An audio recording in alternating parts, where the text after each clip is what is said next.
നോക്കാം. Hello hello ശാന്തി, എന്ത് പറയുന്നു? സന്ധ്യ സുഖായിട്ടിരിക്കണു.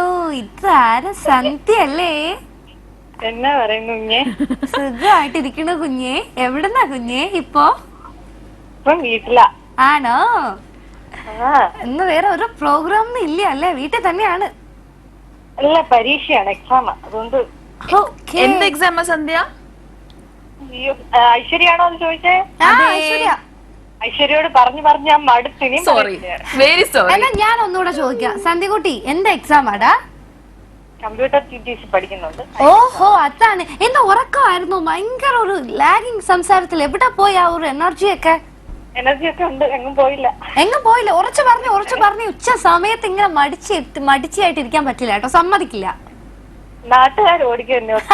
അത് കുഴപ്പമൊന്നുമില്ല. ഏതായാലും നമുക്കെങ്കിലും ഒന്ന് ക്ലിയർ ആയിട്ട് കേൾക്കണ്ടേ സന്ധ്യ? കുറച്ചു സംസാരിക്കാം കേട്ടോ. ആ പറഞ്ഞു. ശരി. അപ്പൊ എക്സാമിനൊക്കെ നന്നായിട്ട് പ്രിപ്പയർ ചെയ്യുന്നുണ്ടോ? അതോ ഇത് തന്നെയാണോ പരിപാടി? ഇല്ല, പരീക്ഷയ്ക്ക് ഒന്നും പഠിക്കുന്നില്ല. ആക്ച്വലി സന്ധ്യ എന്റെ അടുത്ത് ഈ പരീക്ഷയുടെ കാര്യം പറഞ്ഞിട്ടില്ല. എന്റെ അടുത്ത് ഇത് ചെയ്യാന്നൊക്കെ പറഞ്ഞു. പരീക്ഷയുടെ കാര്യം എന്റെ അടുത്ത് പറഞ്ഞിട്ടില്ലായിരുന്നു. അയ്യോ, 16-ാം തീയതി പരീക്ഷയാണെന്ന് ഞാൻ പറഞ്ഞു. 16-ാം തീയതി എന്ന് പറഞ്ഞു. അപ്പൊ ഏതായാലും അടുത്ത് വരുന്നല്ലോ. തുടക്കല്ലേ? തുടങ്ങിക്കോളൂ. 2 വർഷത്തെ അങ്ങോട്ട് തുടങ്ങിക്കോളൂ. സന്ധ്യകുട്ടി, എന്തോ വേറെ എന്നാ വിശേഷം പുതുതായിട്ട്? എത്ര ദിവസമായി കണ്ടിട്ട്? എന്റെ വിശേഷം കേട്ടിട്ട്. ഇന്നലെ മുല്ല കണ്ടു. മുല്ല ആണോ? എങ്ങനെയുണ്ട് ഫിലിം? നല്ല പടം. നല്ല ആണോ? ഫിലിം അല്ലേ? ഓക്കെ. ഐശ്വര്യ നമ്മുടെ ബിജു ചേട്ടന്റെ ഇന്റർവ്യൂ അതൊക്കെ കണ്ടിരുന്നില്ലേ മുല്ലയെ കുറിച്ചിട്ട്? അത് കണ്ടായിരുന്നു. അപ്പൊ ശരിക്കും പറഞ്ഞ അന്ന് വിളിച്ച് സംസാരിക്കായിരുന്നു കേട്ടോ, നേരിട്ട് സംസാരിക്കാം. അതാണ്. Missed it. അല്ലെങ്കിൽ ആവശ്യമുള്ള ഒരു സമയത്ത് എവിടെയാണെന്ന് അറിയണം. ഓക്കെ. അപ്പൊ ഞങ്ങള് നല്ല സോങ് പ്ലേ ചെയ്യട്ടെ.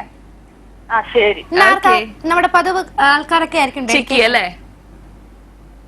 ചിക്കിക്ക് വേണ്ടിട്ടല്ലേ? ആണാണ്. ഓക്കെ. അപ്പൊ ചിക്കിയോട് ഞങ്ങളുടെ 2 പേരുടെ ഒരു ഹായ് പറഞ്ഞേക്കണേ. ആ പറഞ്ഞേക്കാം. ഓക്കെ.